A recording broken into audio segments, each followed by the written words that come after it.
I know दोस्तों, वक्त बहुत कम बचा हुआ है आपके एग्जाम्स के लिए और बहुत ज़्यादा ज़रूरी हो जाता है कि इस बचे हुए वक्त में आप स्मार्ट स्टडी करें। अब इससे सवाल पूछा जाता है, ये डबल स्टार क्वेश्चन हम बोल सकते हैं, बन सकता है। तो सब्सिस्टेंस स्ट्रेटजीज को अच्छे से कर लेना कि आखिर उनकी क्या फूड हैबिट्स थी, वो क्या क्या फूड आइटम्स को खाते थे। अब 3 नंबर में आप में यहाँ से सवाल या तो देखो 3 नंबर या 4 नंबर के लिए पूछा जा सकता है कि भाई ड्रेनेज पैटर्न के बारे में बताओ, द सिटाडेल बहुत इंपॉर्टेंट है। तो बेसिकली ये पूरा ही टॉपिक बहुत ज्यादा इंपॉर्टेंट हो जाता है आपके एग्जाम पॉइंट ऑफ व्यू से, क्योंकि इससे सवाल आता ही आता है। How important was the empire, इसको छोड़ सकते हो, ये उतना इंपॉर्टेंट नहीं है, इस पे इतना ध्यान देने की जरूरत नहीं है। This question is important, strategies for increasing production. ये आपसे पूछा जा सकता है कि भाई क्या क्या स्ट्रेटेजीज अपनाई जाती थी प्रोडक्शन को इंक्रीज करने के लिए 6th सेंचुरी BCE में।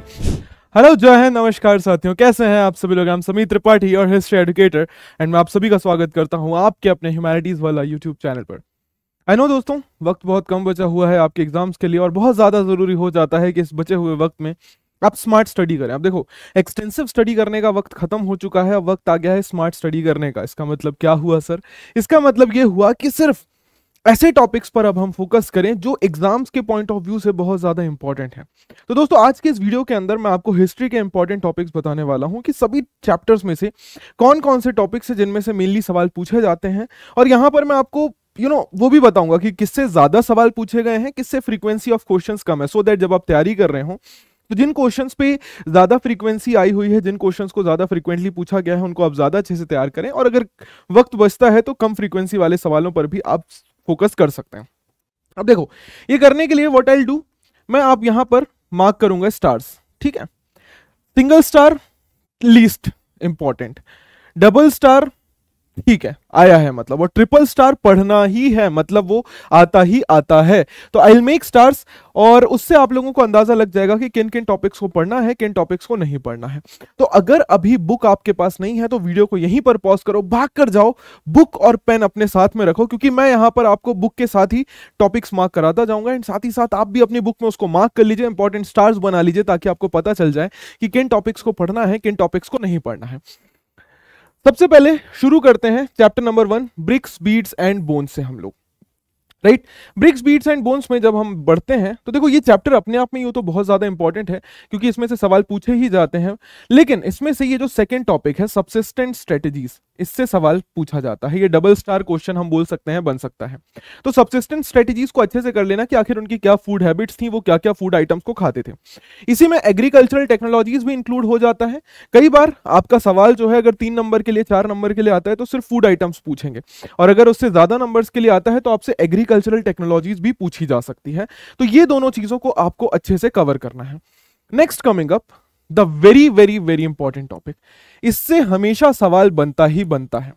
अब 3 नंबर में आप में यहां से सवाल या तो देखो 3 नंबर या 4 नंबर के लिए पूछा जा सकता है कि भाई ड्रेनेज पैटर्न के बारे में बताओ, हड़प्पन सिविलाइजेशन के, या वो आपसे पूछ सकते हैं कि पर्टिकुलरली रोड सिस्टम के बारे में बताओ, या वो आपसे ब्रिक्स के बारे में पूछ सकते हैं, किसी भी एक पर्टिकुलर एस्पेक्ट के बारे में आपसे सवाल पूछा जा सकता है। और अगर उतना नहीं तो 8 नंबर के लिए एक डिटेल सवाल आ जाता है कि भाई हड़प्पन सिविलाइजेशन की टाउन प्लानिंग के बारे में डिटेल में बताइए। तो आपको यहां पर एक्सप्लेन करना होगा कि कैसे पूरा साइट जो है 2 पार्ट्स में डिवाइडेड था, लोअर टाउन और सिटाडेल में। उसके बाद फिर आपको समझाना पड़ेगा कि किस प्रकार से लोअर टाउन के क्या फीचर्स थे, राइट, अपर टाउन के क्या फीचर्स थे। जैसे ड्रेन्स को लेकर भी कई बार सवाल आ जाता है 3 नंबर के लिए कि ड्रेन्स वहां का एक इंपॉर्टेंट फीचर थी, तो आप बताइए कि ड्रेन्स के होने से हमें कैसे पता चलता है कि Indus valley civilisation it was an advance civilisation, ये एक अर्बन सिविलाइजेशन थी, ठीक है। डोमेस्टिक आर्किटेक्चर, ये सारे टॉपिक्स बहुत इंपॉर्टेंट हो जाते हैं, क्योंकि अगर 8 नंबर के लिए आपके पास सवाल आया तो आपको ये सारे टॉपिक्स वहां पर मेंशन करने पड़ेंगे। इंडिविजुअली कोई एक टॉपिक भी आपसे पूछा जा सकता है। द सिटाडेल बहुत इंपॉर्टेंट है। तो बेसिकली ये पूरा ही टॉपिक बहुत ज्यादा इंपॉर्टेंट हो जाता है आपके एग्जाम पॉइंट ऑफ व्यू से, क्योंकि इससे सवाल आता ही आता है। ट्रैकिंग द सोशल डिफरेंसेस की जब हम बात करते हैं तो ठीक है, डबल स्टार हम इसको मार्क कर सकते हैं कि ये सवाल भी कई बार पूछ लिया जाता है कि इंडस वैली सिविलाइजेशन में इक्वालिटी थी या नहीं थी, आप उसको कैसे डिफाइन कर सकते हैं। तो ये यहां पर आपको मेंशन करना पड़ेगा कि भाई हम बरियल्स की स्टडी करते हैं, लग्जरीज की स्टडी करते हैं, तो उससे हमें पता चलता है। या तो इंडिविजुअली ये टॉपिक्स आपसे पूछ लिए जाएंगे कि भाई लग्जरीज और यूटिलिटेरियन गुड्स में क्या क्या अंतर होता था। Finding out about craft production, इससे सवाल नहीं आता है, इसको आप छोड़कर जा सकते हैं। इससे मेनली कोई सवाल नहीं पूछा जाता है। Identifying the centres of production, वो भी इंपॉर्टेंट नहीं है। Now next important is strategies for procuring materials. Double star बोलूंगा मैं इसको, कि आपसे पूछा जा सकता है कि ट्रेड कहां से किस प्रकार होता था, या हड़प्पन ट्रेड के बारे में शॉर्ट में एक्सप्लेन कीजिए कि हड़प्पन ट्रेड आखिर किस प्रकार से चलता था, क्या क्या चीजें उसकी इंपॉर्टेंट हाईलाइट्स थी। ठीक है, तो ये चीजें आपको मेंशन करनी पड़ेंगी, right. Contact with distance land, कि आपको यहां पे बताना पड़ेगा कि इंटरनल ट्रेड और एक्सटर्नल ट्रेड किस प्रकार से होता था और किन किन एरियाज के साथ होता था। Then coming up next, seal, scripts and weights. ये तीनों ही चीजें बहुत इंपॉर्टेंट है। तीनों में से किसी एक चीज के ऊपर सवाल पूछ ही लिया जाता है कि भाई या तो आप बता दीजिए वहां पर सील्स की क्या इंपॉर्टेंस होती थी, ये बहुत लीस्ट पूछा जाता है, बट सबसे ज्यादा जो पूछा जाने वाला टॉपिक है वो है an enigmatic script. Harappan script के ऊपर सवाल उठता ही उठता है, हड़प्पन स्क्रिप्ट के ऊपर सवाल आता ही आता है, पूछा ही जाता है, क्योंकि आपको पता है कि ये सबसे ज्यादा डिबेटेबल टॉपिक है। और कई बार उनके वेट्स के ऊपर भी पूछ लिया जाता है कि भाई थोड़ा सा आप एक्सप्लेन कीजिए, आप थोड़ा सा लाइट डालिए कि उनके वेट सिस्टम के बारे में क्या व्यवस्था थी। Coming up next, ancient authority. ये भी एक बहुत ही इंपॉर्टेंट टॉपिक है। आपसे पूछ लिया जाएगा कि हड़प्पन सिविलाइजेशन में हम क्या देख सकते हैं, क्या एक राजा थे, मल्टीपल राजा थे, या सोर्स ऑफ अथॉरिटी क्या थी, एक्सप्लेन करने के लिए आ सकता है। ठीक है, तो आपको बताना पड़ेगा कि सिंगल राजा, डबल राजा, या एक कोई भी राजा नहीं। एंड ऑफ सिविलाइजेशन से मेनली एक आध सवाल ही पूछा गया है, उतना इंपॉर्टेंट नहीं है, बट हाँ आप इसको भी पढ़ लेना, क्योंकि सवाल कभी भी पूछा जा सकता है, बट उतना इंपॉर्टेंट नहीं है। ठीक है, उतना इंपॉर्टेंट नहीं है, उतना फ्रीक्वेंटली इससे सवाल पूछा नहीं गया है। नेक्स्ट कमिंग अप, डिस्कवरिंग दी हड़प्पन सिविलाइजेशन। ये टॉपिक उतना इंपॉर्टेंट नहीं है, ये टॉपिक उतना इंपॉर्टेंट नहीं है। ठीक है, अगर आया भी तो और में करके आ जाएगा, तो इतना इंपॉर्टेंट नहीं है। हाँ, यहां से एक सवाल जो आपसे पूछा जाता है वो पूछा जाता है यहां से, इस वाले पैराग्राफ से, कि भाई अलेक्जेंडर कनिंघम, उनका क्या तरीका था एक्सकेवेशन करने का, और अलेक्जेंडर कनिंघम के बाद जॉन मार्शल साहब आए, उनका क्या तरीका था एक्सकेवेशन करने का। और उसके बाद आपसे पूछा जा सकता है कि आर.ई.एम. व्हीलर साहब ने क्या नई टेक्निक अपनाई थी। तो ये आपको ख्याल रखना होगा कि जॉन मार्शल साहब का क्या तरीका था, आर.ई.एम. व्हीलर साहब ने उसमें क्या क्या बदलाव किए थे, क्या क्या चेंजेस किए थे। ठीक है, then problems of piecing together past, ये उतना इंपॉर्टेंट नहीं है। ठीक है, एक बार नजर मार लेना अगर टाइम मिले तो, बिकॉज जनरली इससे सवाल पूछा नहीं जाता है। हाँ, आपसे सवाल पूछा जा सकता है यहां पर उनके रिलीजियस व्यवस्थाओं के ऊपर, कि भाई इंडस वैली सिविलाइजेशन के लोगों की रिलीजियस प्रैक्टिसेस के ऊपर कमेंट कीजिए। तो आपको यहां से उस टॉपिक को एक्सप्लेन करना है और अपना आंसर लिखना है। ठीक है, तो ये हो गए हमारे चैप्टर 1 के इंपॉर्टेंट टॉपिक्स जिनको आपको पढ़ना है, बहुत जरूरी है, और कौन से टॉपिक्स हैं जिनको आपको बिल्कुल नहीं पढ़ना है। Coming up to the second chapter. Second chapter की अगर मैं बात करूं तो प्रिंसिप एंड पियदस्सी। ठीक है, इसको देख लेना कि भाई कब इन्होंने डिसाइफर किया था, 1 मार्कर के लिए यहां से सवाल आ जाते हैं। नेक्स्ट आ जाते हैं the earliest states. Very very very important topics, कि भाई महाजनपद क्या थे, या महाजनपद के फीचर्स बताइए, महाजनपद कितने प्रकार के थे, 16 महाजनपद में से 4 का नाम लिखिए या एग्जांपल दीजिए, राइट। तो आपको महाजनपद के बारे में पूछा जा सकता है और उनके नाम भी लिखने को आ सकते हैं। Now the most important question comes from this area. State the reasons why Magadha was the most important Mahajanapada. यहां पर आपसे यह सवाल पूछा ही पूछा जाएगा कि मगध सबसे इंपॉर्टेंट महाजनपद क्यों था। यह सवाल हमेशा पूछा जाता है, इंपॉर्टेंट सवाल है, इसको हमें बिल्कुल भी छोड़कर नहीं जाना है। ठीक, कि मगध सबसे इंपॉर्टेंट महाजनपद क्यों था। अब यहां से भी पीवाईक्यू में देख रहा था तो सवाल पूछा गया है कि भाई 8 नंबर के लिए सवाल आया था कि पहली चीज मौर्यंस के बारे में हमें जानकारी कैसे मिलती है, सोर्सेस बताइए, और दूसरा उनके एडमिनिस्ट्रेशन के बारे में हमें जानकारी दीजिए। तो ये सवाल 8 नंबर के लिए पूछा गया है कि भाई उनके बारे में जानने के लिए सोर्सेस क्या हैं हमारे पास, और उनके एडमिनिस्ट्रेशन के बारे में जानकारी दीजिए। प्लस ये बॉक्स भी बहुत जरूरी हो जाता है लैंग्वेजेस एंड स्क्रिप्ट्स को लेकर। ठीक है, alright, moving on to the next topic. How important was the empire, इसको छोड़ सकते हो, ये उतना इंपॉर्टेंट नहीं है, इस पे इतना ध्यान देने की जरूरत नहीं है। न्यू नोशंस ऑफ किंगशिप, इस पे भी इतना ध्यान देने की जरूरत नहीं है। इस टॉपिक पे आपको पढ़ना है डिवाइन किंगशिप, कि भाई डिवाइन किंगशिप का कॉन्सेप्ट किसने शुरू किया था, राजा आखिरकार खुद को किस प्रकार से प्रेजेंट करने की कोशिश करता था, या वो खुद को कैसे सुप्रीम दिखाने की कोशिश करता था। कुषाण हो गए, गुप्ता हो गए, सतवाहन हो गए, ये टॉपिक पूछा जा सकता है। ठीक, next coming up, changing countryside में popular perception of the king नहीं, ये this question is important. Strategies for increasing production, ये आपसे पूछा जा सकता है कि भाई क्या क्या स्ट्रेटेजीज अपनाई जाती थी प्रोडक्शन को इंक्रीज करने के लिए 6th सेंचुरी BCE में। This topic is very much important. ठीक है दोस्तों, अगर बुक है तो प्लीज अभी साथ में मार्क करते हुए चलो। Differences in the rural society, ठीक है, इसको भी देख लेना, ऑल्दो उतना इंपॉर्टेंट नहीं है ये। Land grants and the new rural elites, ठीक है, ये पूछा जा सकता है आपसे कि भाई लैंड ग्रांट देने से कैसे एक नई क्लास की शुरुआत हुई और लैंड ग्रांट्स के क्या इंपैक्ट होते थे। This is one of the possible question जो आपसे पूछा जा सकता है। Now towns and trades, new cities, urban population, elites and craft person, ये इतना ज्यादा नहीं पूछा गया है, ठीक है, इतना ज्यादा इस पे सवाल नहीं आया हुआ है। ट्रेड इन सब कॉन्टिनेंट एंड बियॉन्ड, इकोनॉमी के ऊपर सवाल पूछ लिया जाता है, इसको डबल स्टार हम मार्क कर देते हैं, ये वाला टॉपिक हमें कवर करना है अच्छे तरीके से। कॉइन्स एंड द किंग्स, ये सवाल भी पूछा जा सकता है कि भाई कॉइन्स कौन से राजाओं ने कौन सा इंट्रोड्यूस किया था, कौन कौन से कॉइन्स बहुत ज्यादा इंपॉर्टेंट थे, ठीक है। Then moving on to the next topic, हमारे पास आता है बैक टू बेसिक्स। ये ट्रिपल स्टार क्वेश्चन है, क्यों? क्योंकि ये पूछा गया है कि भाई आपको पूरी डिटेल लिखनी है कि ब्राह्मी और खरोष्ठी को किस प्रकार से डिसाइफर किया गया था और इंस्क्रिप्शंस को यूज करने के क्या क्या प्रॉब्लम्स होते हैं। तो ये टॉपिक भी इंपॉर्टेंट है, ये अपने आप में एक साथ पूछ लिया जाता है 8 नंबर के लिए कि इंस्क्रिप्शंस को कैसे डिसाइफर किया गया था और इंस्क्रिप्शंस के अपने क्या क्या प्रॉब्लम्स हैं, ठीक है। चलो moving on to the third chapter, जल्दी से थर्ड चैप्टर में आ जाते हैं। देखो यूं तो इंपॉर्टेंट सभी कुछ है, बट जिससे सबसे ज्यादा सवाल आते हैं वो टॉपिक्स में बार बार मार्क कर रहा हूं। The critical edition of Mahabharata, 4 number के लिए सवाल पूछ लिया जा सकता है कि भाई क्रिटिकल एडिशन क्या था और इससे हमें क्या क्या पता चला, ठीक है। Now this the idea of patriliny, very important, ये एज अ होल 8 नंबर के लिए भी सवाल आ सकता है, 4-4 नंबर में भी इंडिविजुअल टॉपिक्स पूछे जा सकते हैं कि भाई पेट्रिलिनी का क्या आइडिया था, ठीक है, सोसाइटी किस प्रकार की थी। देन उसके बाद rules for marriage, very important again, ये बॉक्स भी बहुत इंपॉर्टेंट है। रूल्स फॉर मैरिज, कि मैरिज को लेकर क्या नियम कानून थे, ठीक है। गोत्र of women, again very important, ये पूरा ही टॉपिक, ये सेकेंड टॉपिक पूरा ये वाला इंपॉर्टेंट है। द गोत्र ऑफ वुमेन, की महिलाओं का गोत्र क्या क्या होता था और वो कैसे डिराइव होता था, वो सब चीजें बहुत इंपॉर्टेंट है।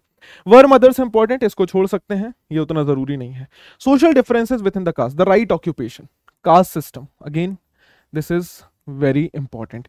कास्ट सिस्टम के ऊपर सवाल आ सकता है कि 4-फोल्ड वर्ण सिस्टम के बारे में बताइए और उनको क्या ऑक्यूपेशन करने होते थे, ठीक है। Non Kshatriya king, जातीज and social mobility, इसको पढ़ सकते हो, ठीक है, उतना इंपॉर्टेंट नहीं है, बट हाँ अगर ओवरऑल पूछ लिया गया तो आपको एक बेसिक आइडिया होना चाहिए कि भाई इसमें हमें क्या करना है। ये सिंगल स्टार में हम लेके चल सकते हैं इन टॉपिक्स को। Moving on to the next, beyond the 4 varnas integration, यहां से हमारा सवाल आ जाता है, पर्टिकुलरली इसमें सवाल हमारा पूछ लिया जाता है ये वाला, ठीक है। इंटीग्रेशन वाले को तो फिर भी छोड़ सकते हैं हम, ठीक है, इंटीग्रेशन वालों को एक पल के लिए छोड़ भी सकते हो, उतना ज्यादा जरूरी नहीं है, ठीक है, इसको छोड़ सकते हो, इसको डबल स्टार हम कर देते हैं। लेकिन इसके बाद वाला जो टॉपिक है, this is a 3 star topic, Chandals के ऊपर, कि भाई चांडाल्स की क्या स्थिति थी भारत के अंदर, ये मेंशन करने के लिए आ सकता है। तो आपको बताना होगा कि चांडाल्स की स्थिति क्या थी भारत के अंदर, ठीक है, how Chandals were treated in India, या उनके साथ कैसा व्यवहार होता था। Beyond birth resources and status, gendered access to property, important है ये कि महिलाओं को प्रॉपर्टी का एक्सेस होता था या नहीं होता था, ठीक है, महिलाओं को प्रॉपर्टी का एक्सेस होता था कि नहीं होता था। वर्ण एक्सेस टू प्रॉपर्टी, अगेन वर्ण के हिसाब से प्रॉपर्टी का क्या व्यवस्था था, ऑल्दो उतना डिटेल में ये कभी पूछा नहीं जाता है, बट सिंपल जब आप वर्ण व्यवस्था के बारे में लिख रहे होंगे तो आपको पता होना चाहिए कि वर्ण के हिसाब से भी वेल्थ को डिसाइड किया जाता था। उसके बाद नेक्स्ट आ जाते हैं एक्सप्लेनिंग द सोशल डिफरेंसेस, नहीं, handling the text, very very very important, very important, ये पूरा टॉपिक बहुत इंपॉर्टेंट है कि टेक्स्ट को कैसे समझा जाता है, महाभारत को कैसे समझा गया, उसकी लैंग्वेज क्या थी, उसको किस तरीके से क्लासिफाई किया गया, ऑथर्स एंड डेट्स क्या है, ये पूरा ही टॉपिक बहुत इंपॉर्टेंट है, ठीक है। इसके टॉपिक्स और सब टॉपिक्स बहुत ज्यादा इंपॉर्टेंट है, बहुत ही ज्यादा इंपॉर्टेंट है, इसको बिल्कुल भी मिस मत करना। 8 नंबर के लिए ये सवाल पूछे जा सकते हैं, ठीक है। सर्च फॉर कन्वर्जेंस, ये छोड़ सकते हो, ये उतना इंपॉर्टेंट नहीं है, ये उतना इंपॉर्टेंट नहीं है, सर्च फॉर कन्वर्जेंस छोड़ देना। अ डायनेमिक टेक्स्ट, ये इंपॉर्टेंट है 4 नंबर के लिए, ये टॉपिक बहुत ज्यादा इंपॉर्टेंट है, अ डायनेमिक टेक्स्ट, ठीक। Coming up to the next chapter, 4th chapter पे आ जाते हैं अब हम लोग। 4th चैप्टर पे देख लेते हैं अ ग्लिम्प्स ऑफ सांची, उतना इंपॉर्टेंट नहीं है ये हमारे लिए। देखो इसमें यहां पर एक जो सवाल आता है ना कि सांची क्यों प्रोटेक्टेड रह गया, और जो हमारा दूसरा अमरावती का स्तूप है वो प्रोटेक्टेड नहीं रह पाया, तो यहां पर आपके लिए ये वाला पैराग्राफ और ये वाला पैराग्राफ, ये दोनों इंपॉर्टेंट हैं। ठीक है, ये दोनों पैराग्राफ इंपॉर्टेंट बन जाते हैं क्योंकि ये सवाल आपसे पूछ लिया जाता है, ऑल्दो वो दूसरे टॉपिक में दिया हुआ है, लेकिन लिखना आपको यहां से। The background sacrifices and debates, ठीक है, सेक्रीफिशियल ट्रेडिशन यहां पर आपको एक्सप्लेन करने के लिए पूछा जा सकता है, डिफरेंस पूछा जा सकता है कि पुरानिक हिंदुइज्म और वैदिक ब्राह्मणिज्म में क्या क्या अंतर थे। ठीक है, तो ये चीज आपको यहां पर मेंशन करनी पड़ेगी। न्यू क्वेश्चंस तो ठीक है, डिबेट्स एंड डिस्कशंस, क्या क्या डिबेट्स होती थी, डिस्कशंस होती थी, उतना इंपॉर्टेंट नहीं है, एक बार पढ़ लेना, वेरी इंपॉर्टेंट। ये बॉक्स इंपॉर्टेंट है कि बुद्धिज्म के इंपॉर्टेंट टेक्स्ट के बारे में हमें बताइए। भगवान बुद्ध, ये वाला भी इंपॉर्टेंट है कि भाई आजीविकास, चरवाक्स और लोकायत क्या थे, इसको बिल्कुल मत छोड़ना।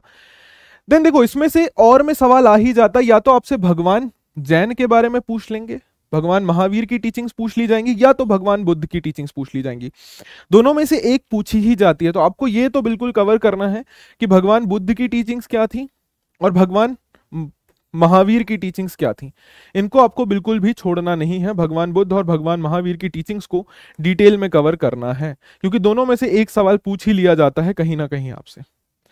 फॉलोवर्स ऑफ बुद्धा, इसको छोड़ सकते हो, उतना इंपॉर्टेंट नहीं है ये। ठीक है,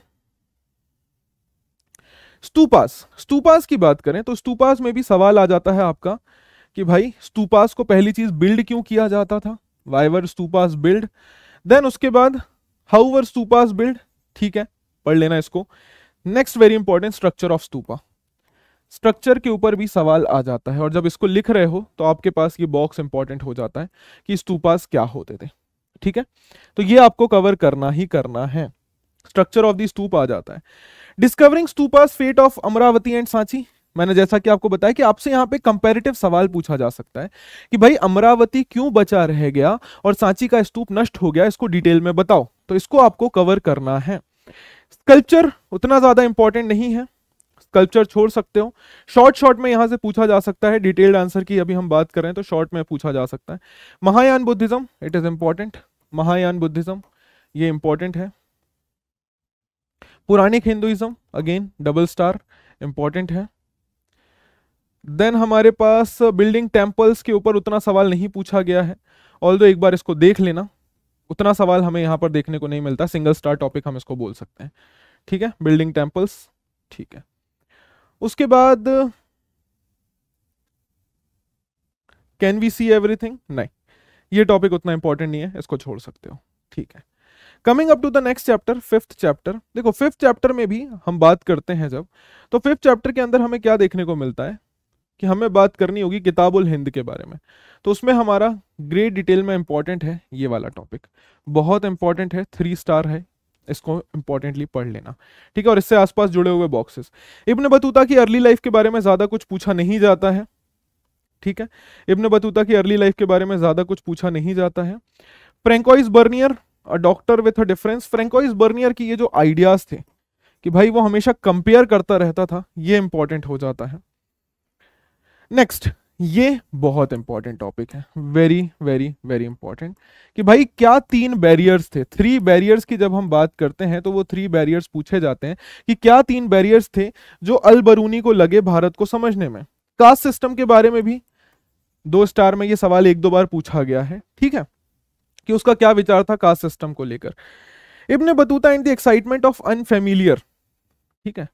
कोकोनट एंड पान उतना इंपॉर्टेंट नहीं है, मेनली इब्न बतूता से जो सवाल पूछा जाता है वो पूछा जाता है दिल्ली और दौलताबाद के कंपैरिजन को लेकर, कि भाई दिल्ली और दौलताबाद का क्या कंपैरिजन था, उसके बारे में आप जानकारी दीजिए। ठीक है, दिल्ली दौलताबाद के कंपैरिजन के बारे में यहां पर हमसे पूछ लिया जाता है। उसके बाद नेक्स्ट हमसे एक बार ये यूनिक सिस्टम ऑफ कम्युनिकेशन, ये इंपॉर्टेंट है, ये पूछा जा सकता है 3 मार्क। ये देखो ये बॉक्स को, उलूक और दावा मैंने आपको पढ़ाया था ना, उलूक और दावा यहां पर आपसे पूछा जा सकता है कि कम्युनिकेशन सिस्टम की क्या व्यवस्था थी। फ्रैंकोइस बर्नियर की बात करें तो लैंड ओनरशिप का क्या कॉन्सेप्ट था। ठीक है, लैंड ओनरशिप का क्या कॉन्सेप्ट था, उस पर सवाल पूछा गया है। उसके बाद हमसे पूछ लिया जाता है, नहीं, लैंड ओनरशिप वाला बहुत इंपॉर्टेंट है, इसको पढ़ लेना कि भाई यहां पर जो हमने कार्ल मार्क्स की बात की, फिर हमने देखा कि ओरिएंटल डेस्पोटिज्म की बात की गई है। मोर कॉम्प्लेक्स सोशल रियलिटी उतना इंपॉर्टेंट नहीं है। वुमेन स्लेव्स एंड सती, ये इंपॉर्टेंट है कि विमेन की कंडीशन के बारे में इन तीनों लोगों ने क्या बताया है, उस पर एक बार लाइट डालिए। ठीक है, moving on to the next topic, that is bhakti Sufi tradition. भक्ति सूफी ट्रेडिशन के अंदर हम बात करते हैं the integration of cults. Important है भाई कि इंटीग्रेशन ऑफ कल्ट्स किस प्रकार से किया गया। उसके बाद हम आ जाते हैं difference and conflicts, Puranic Hinduism and Vedic Brahmanism के बारे में हमने चर्चा की। ठीक है, पोम्स एंड, ये तो बहुत ही इंपॉर्टेंट टॉपिक है, कंप्लीट टॉपिक, वेरी इंपॉर्टेंट, कि भाई भक्ति ट्रेडिशन के सेंट्स ने क्या किया था, क्या क्या डेवलपमेंट्स किए थे। तो पहले तो आप भक्ति के बारे में बताओगे, फिर आप निर्गुण और सगुण भक्ति धारा के बारे में जानकारी देंगे, निर्गुण और सगुण भक्ति धारा के बारे में आप जानकारी देंगे। उसके बाद अलवार नयनार्स के बारे में जानकारी देंगे, एटीट्यूड टुवर्ड्स कास्ट की, उनकी कास्ट व्यवस्था को लेकर क्या व्यवस्था थी, विमेन को कैसे ट्रीट किया जाता था। ये सारे टॉपिक्स बहुत इंपॉर्टेंट है, इनमें से किसी ना किसी एक को पूछ लिया जाता है। रिलेशन विद द स्टेट उतना इंपॉर्टेंट नहीं है, इसको आप छोड़ सकते हैं। वीर शैव ट्रेडिशन पे शॉर्ट नोट पूछा जा सकता है, इंपॉर्टेंट है ये टॉपिक। रिलीजियस फर्मेंट इन नॉर्थ इंडिया उतना ज्यादा इंपॉर्टेंट नहीं है। Islamic new strands in fabric of Islam, ठीक है, उतना इंपॉर्टेंट नहीं है, बस ये शब्द देख लेना, शरिया क्या था, ठीक है, what was sharia, what was dhimmi, ठीक है, इनको देख लेना, ये इंपॉर्टेंट है। Then moving on to the next, very important, the popular practice of Islam. आपसे पूछा जा सकता है कि इस्लाम की पॉपुलर प्रैक्टिस क्या थी और उसमें क्या क्या किया जाता था। नेम्स ऑफ द कम्युनिटीज उतना इंपॉर्टेंट नहीं है। The growth of Sufism, Sufism important है, इंपॉर्टेंट है ये टॉपिक, कि भाई खानका क्या था, सिलसिला क्या था, इसको कवर करना है। ये आपसे 2 मार्क्स के लिए, 3 मार्क्स के लिए पूछा जा सकता है, बेशरिया और बाशरिया के बारे में।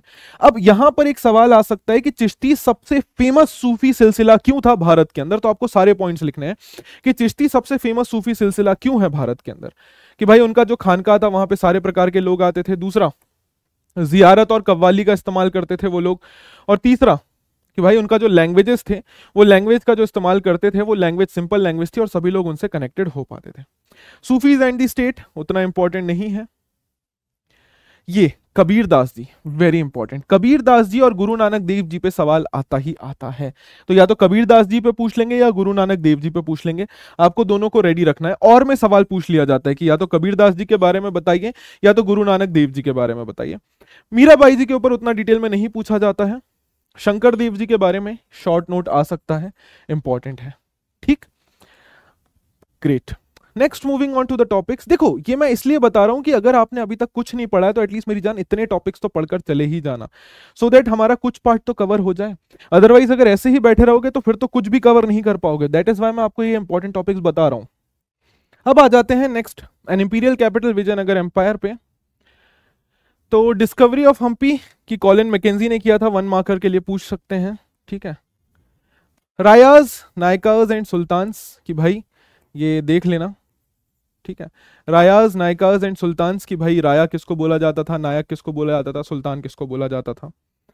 उसके बाद ट्रेड उतना इंपॉर्टेंट नहीं है, very important, very very very important. Krishnadeva Raya की लाइफ के बारे में पूछा जा सकता है, वेरी इंपॉर्टेंट, ये बहुत इंपॉर्टेंट है। इस चैप्टर से ये एक सवाल पूछा जा सकता है, हमेशा पूछा जाता है 8 नंबर के लिए, एग्जामिनर बहुत इंटरेस्टेड होता है। Next topic, Nayankara system, Nayaka system, कि भाई नायका सिस्टम क्या था डिटेल में बताओ, वेरी इंपॉर्टेंट, इस टॉपिक को मिस मत करना बिल्कुल भी। देन उसके बाद ठीक है, वाटर रिसोर्सेज छोड़ सकते हो, ठीक है, सिटी छोड़ सकते हो। Coming up to the royal centre, royal centre it is important, royal centre important है कि रॉयल सेंटर में क्या होता था। और इससे भी ज्यादा इंपॉर्टेंट है, बहुत ज्यादा इंपॉर्टेंट है, महानवमी डिब्बा, most most most important question. ये भाई आपसे किसी भी फॉर्म में पूछा जा सकता है, वेरी इंपॉर्टेंट क्वेश्चन, ठीक है, it is a very important question. ये रॉयल सेंटर पूरा ही अपने आप में इंपॉर्टेंट है, बट महानवमी डिब्बा से सवाल पर्टिकुलरली पूछा जा सकता है कि उसके रिचुअल या जो भी वहां पे व्यवस्थाएं होती थी उनके बारे में बात करो। अदर बिल्डिंग्स इन रॉयल सेंटर, डेफिनेटली ये भी इंपॉर्टेंट है, इसको कवर करना, क्योंकि 8 मार्क के लिए आ गया कि रॉयल सेंटर को एक्सप्लेन करो, तो ये सब बताना पड़ेगा आपको। Sacred centre, again it is important, 2 star, क्योंकि पूछा जा सकता है कि सेक्रेट सेंटर का चुनाव किस तरीके से किया गया था, ठीक है। उसमें गोपुरम, मंडप, ये सब आपको बताने पड़ेंगे, ये गोपुरम हो गया, मंडप हो गया, ये सब टॉपिक्स भी इंपॉर्टेंट है आपके लिए, ये सब टॉपिक्स भी बहुत ज्यादा इंपॉर्टेंट है आपके लिए, ठीक है। चलो बाकी प्लॉटिंग का ये सब छोड़ सकते हो, ये उतना जरूरी नहीं है। एंड ये last topic, question in the search of answer, ये भी छोड़ सकते हो, ये उतना जरूरी नहीं है। Coming up to the next point, peasant, zamindar and the state. Peasant and agricultural production उतना जरूरी नहीं है, लुकिंग फॉर द सोर्सेज नहीं है। Peasants and there lands, very important. पही खास्त और खुद खास्त पे सवाल आ जाता है, ठीक है, पही खास्त और खुद खास्त पे सवाल आ जाता है। इरिगेशन टेक्नोलॉजी उतनी ज्यादा इंपॉर्टेंट नहीं है। अबंडेंस ऑफ क्रॉप्स, कौन कौन सी फसलें उगाई जाती थी, इट इज इंपॉर्टेंट, ठीक है। उसके बाद नेक्स्ट आ जाते हैं द विलेज कम्युनिटी। ये अपने आप में पूरा टॉपिक ही बहुत इंपॉर्टेंट है। व्हेन आई एम सेइंग पूरा टॉपिक, तो ये सब टॉपिक्स भी इंक्लूड हो जाते हैं, ठीक है। तो कास्ट एंड रूरल मिलियू, मतलब इससे क्या होता है ना कि इंडिविजुअली एक सवाल पूछ ही लिया जाता है। तो कास्ट के बारे में पूछ लिया, पंचायत के बारे में पूछ लिया, विलेज हेडमैन के बारे में पूछ लिया, कोई ना कोई एक सवाल आपसे पूछ ही लेते हैं वो इन सभी टॉपिक्स के बीच में से, ठीक है। Moving on to the next question, मतलब नेक्स्ट टॉपिक, हम और आगे देखते हुए चलते हैं और क्या क्या है हमारे पास। देन हमारे पास आ जाती है कास्ट पंचायत, वो बहुत जरूरी हो जाती है। विलेज आर्टिजन्स उतना ज्यादा जरूरी नहीं है। विलेज आर्टिजन्स में भी ये वाला पार्ट इंपॉर्टेंट है, ये वाला पार्ट, ये दोनों पैराग्राफ इंपॉर्टेंट है कि जजमानी सिस्टम क्या होता था, ठीक है। तो जजमानी सिस्टम पढ़ लेना। अ लिटिल रिपब्लिक उतना जरूरी नहीं है। विमेन इंपॉर्टेंट अगेन, क्योंकि महिलाओं से रिलेटेड या तो 5th चैप्टर से सवाल आ सकता है या इस चैप्टर से सवाल आ सकता है कि विमेन की क्या पोजीशन थी, विमेन का क्या रोल था, ठीक है। फॉरेस्ट एंड दी ट्राइब्स, ठीक है, इसको भी कवर कर लेना, इंडिविजुअली पूछ लिया जा सकता है। आगे बढ़ते हैं। इनरोड्स इनटू फॉरेस्ट, अब देखो एक सवाल ये आ सकता है कि मुगल पीरियड में फॉरेस्ट में रहने वाले लोगों की लाइफ कैसे चेंज हुई, तो उसमें आपको यही लिखना है कि कैसे अलग अलग तरीकों से उनकी लाइफ पे चेंजेस आने शुरू हुए। नेक्स्ट कम अप जमींदार्स, ये भी एक इंडिविजुअल टॉपिक बन जाता है, आपसे जमींदार के बारे में भी पूछ लिया जा सकता है, ठीक है। Moving on to the next topic, land revenue system, very very very important, very important, बहुत ही ज्यादा इंपॉर्टेंट है ये लैंड रेवेन्यू सिस्टम, ठीक है। ये पूछा जा सकता है कि क्लासिफिकेशन कीजिए लैंड का 4 तरीकों से। मनसबदारी सिस्टम पे शॉर्ट में पूछा जा सकता है। और ये बॉक्स भी बहुत इंपॉर्टेंट है, कैश और काइन, ये टैक्स कैसे लिया जाता था। फ्लो ऑफ सिल्वर छोड़ सकते हो। देन उसके बाद इसका जो लास्ट टॉपिक है, अगेन 8 नंबर के लिए सीधा सवाल आपका यहां से बन सकता है, 8 मार्कर सवाल सीधा आपका यहां से बन सकता है कि आईन अकबरी के बारे में एक्सप्लेन करो अबुल फजल की। बहुत इंपॉर्टेंट है, इसको छोड़ के बिल्कुल भी मत जाना, क्योंकि यहां से पॉसिबल सवाल हमेशा बनता है, हमेशा बनता है, ठीक है। चलो बढ़िया। ऐसा पूछा जा सकता है कि आईन अकबरी क्यों जरूरी है और आईन अकबरी की लिमिटेशंस के बारे में बात कीजिए, ठीक है। Now moving on to the next chapter. देखो भाई यहां पर इस चैप्टर से हमारा आता है 9th चैप्टर। 9th चैप्टर से हमारे पास ये पूछ लिया जाता है कि परमानेंट सेटलमेंट के बारे में बताइए, ठीक है। तो परमानेंट सेटलमेंट के बारे में बताइए, जमींदारी क्यों छीन ली जाती थी उसके बारे में बताइए, जमींदार रेवेन्यू पे क्यों नहीं कर पाता था, ये एक सवाल बन जाता है कि भाई जमींदार क्यों टाइम पे रेवेन्यू पे नहीं कर पाता था। जोतेदार्स के बारे में उतना नहीं पूछा जाता है, सिंगल स्टार हम इसको रख सकते हैं। और ये एक पूछा जाता है कि जमींदार कैसे बचते थे, how they use to save themselves from these zamindari system. 5th report important है, पढ़ लेना इसको कि 5th रिपोर्ट आखिर क्या थी, शॉर्ट नोट इस पे आ जाता है, ठीक है। तो 5th रिपोर्ट बहुत ज्यादा जरूरी है। एक तो देखो मैंने बताया परमानेंट सेटलमेंट के ऊपर सवाल बनता है कि परमानेंट सेटलमेंट के फीचर्स क्या थे, और 5th रिपोर्ट के ऊपर सवाल बनता है कि 5th रिपोर्ट आखिर क्या थी। Moving on to the next point. देखो भाई राजमहल हिल्स पहाड़ियाज के बारे में सिंपल पूछ लिया जा सकता है कि राजमहल हिल्स में पहाड़ियाज रहते थे, उनकी क्या लाइफस्टाइल थी, कैसा जीवन जीते थे और अंग्रेजों के आने के बाद उनका जीवन कैसे बदल गया, ठीक है। संथाल्स, ये इंपॉर्टेंट है, ये इंपॉर्टेंट है, यहां पर सवाल पूछा जा सकता है। पर्टिकुलरली संथाल रेबेलियन के बारे में आपसे सवाल पूछा जाएगा। ये देखो ये Santhal rebellion very important, Santhal rebellion पे पूछा जा सकता है। दामिने कोह क्या था उसके ऊपर सवाल पूछा जा सकता है, ठीक है। देन कमिंग अप नेक्स्ट, ये छोड़ दो, द अकाउंट्स ऑफ बुकानन उतना जरूरी नहीं है। The revolt in the country side Bombay Deccan, accounts burnt, ठीक है। अ न्यू रेवेन्यू सिस्टम बहुत इंपॉर्टेंट है, ये वेरी इंपॉर्टेंट, ठीक है। कौन सा सिस्टम था ये, रैयतवाड़ी सिस्टम। तो ये सिस्टम भी बहुत इंपॉर्टेंट था, वेरी इंपॉर्टेंट, यहां से सवाल पूछा जाता है। उसके बाद देखो सीधा सीधा सवाल 8 नंबर के लिए आ जाएगा। अब सब टॉपिक्स में यहाँ पे नहीं बता सकता, उन्होंने सीधा पूछ लिया कि भाई नए रेवेन्यू सिस्टम के कारण क्या प्रॉब्लम्स थी, उनको एक्सप्लेन करो। तो आपको यहाँ पर लिखना पड़ेगा कि उस नए रेवेन्यू सिस्टम की क्या क्या प्रॉब्लम्स थी और उससे क्या क्या दिक्कतें हुई। This you will have to write. Cotton boom, ठीक है, उतना इंपॉर्टेंट, सिंगल स्टार ये टॉपिक है, कॉटन बूम उतना इंपॉर्टेंट नहीं है, बट हाँ बैकग्राउंड में अगर आ गया तो लिखना पड़ेगा आपको, ठीक है।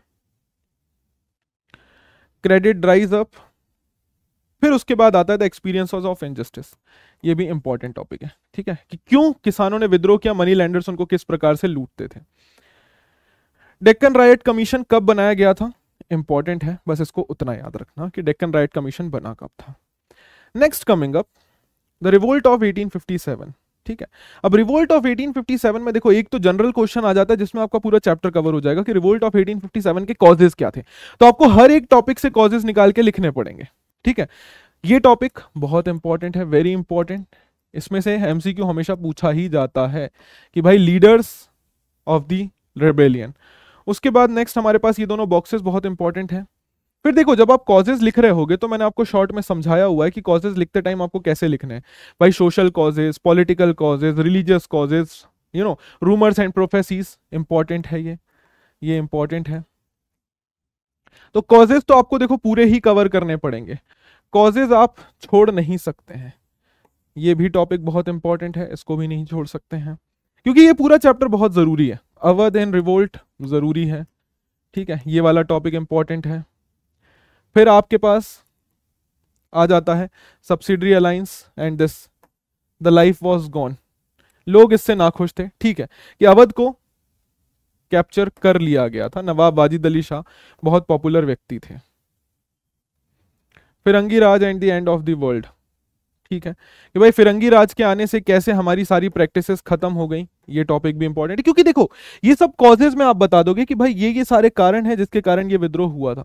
What rebels wanted, again this topic is also important, directly सवाल आ जाता है, जैसे इसमें से सबसे ज्यादा सवाल पूछा गया है यूनिटी को लेकर कि यूनिटी कैसे स्टैब्लिश की गई थी, ठीक है, यूनिटी कैसे स्टैब्लिश की गई थी, कैसे स्टैब्लिशमेंट किया गया था यूनिटी को, ये टॉपिक्स पढ़ लेना, इन्हीं के अंदर आ जाते हैं। रिप्रेशन उतना ज्यादा जरूरी नहीं है, बहुत कम सवाल है। इमेजेस ऑफ द रिवोल्ट उतनी इंपॉर्टेंट नहीं है, इसी में सबसे ज्यादा इंपॉर्टेंट जो हो जाता है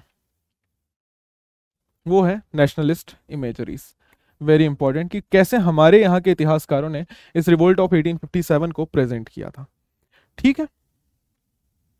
moving on to the next question, Mahatma Gandhi and the Indian national movement. अब देखो महात्मा गांधी वाले चैप्टर में मैं दो टॉपिक सिंपली बता देता हूं, या तो नॉन कोऑपरेशन पे सवाल आता है या सिविल डिसोबीडियंस पे आता है, नॉन कोऑपरेशन या फिर सिविल डिसओबीडियंस, ठीक है, इन पे सवाल आ जाता है। तो या तो नॉन कोऑपरेशन पे पूछा जा सकता है या तो सिविल डिसोबीडियंस पे पूछा जा सकता है, इन दोनों में से ही सवाल पूछा जा सकता है, तो प्लीज ये आपको डिटेल में कवर करना है, या फिर सिविल डिसओबीडियंस, ठीक है, नॉन कोऑपरेशन या फिर सिविल डिसोबीडियंस, इन दोनों में से ही कोई ना कोई सवाल पूछा जा सकता है। यहां पे आपसे पूछा जा सकता है कि महात्मा गांधी जी भारत कब आए और क्या व्यवस्था थी, मॉडरेट्स और एक्सट्रीमिस्ट के बीच में क्या अंतर था, मॉडरेट्स और एक्सट्रीमिस्ट के बीच में क्या क्या अंतर थे, ठीक है, ये आपसे पूछा जा सकता है कि लाल बाल पाल एक्सट्रीमिस्ट और इनके बीच में क्या मेजर डिफरेंसेस थे। The making and non making of non cooperation बहुत इंपॉर्टेंट है, ये पूरा टॉपिक बहुत जरूरी है, ठीक है। नॉन कोऑपरेशन कैसे हुआ, इंपॉर्टेंट है ये पूरी चीजें इंपॉर्टेंट है। खिलाफत मूवमेंट पे आ सकता है शॉर्ट नोट, तो ये नॉन कोऑपरेशन को पूरा करना है। A people's leader, very important, कि भाई गांधी जी को लोग इतना ज्यादा क्यों पसंद करते थे and what were the reasons. तो सिंपल पॉइंट्स लिखने हैं कि भाई सब उनको पसंद करते थे। अब सॉल्ट सत्याग्रह इंपॉर्टेंट, तो देखो या तो नॉन कोऑपरेशन पे सवाल आ जाता है या सिविल डिसोबीडियंस पे आ जाता है, जनरली मैंने देखा है कि और करके सवाल आता है, बट फिर भी दोनों को तैयार कर लेना, ठीक है। चलो बढ़िया बढ़िया।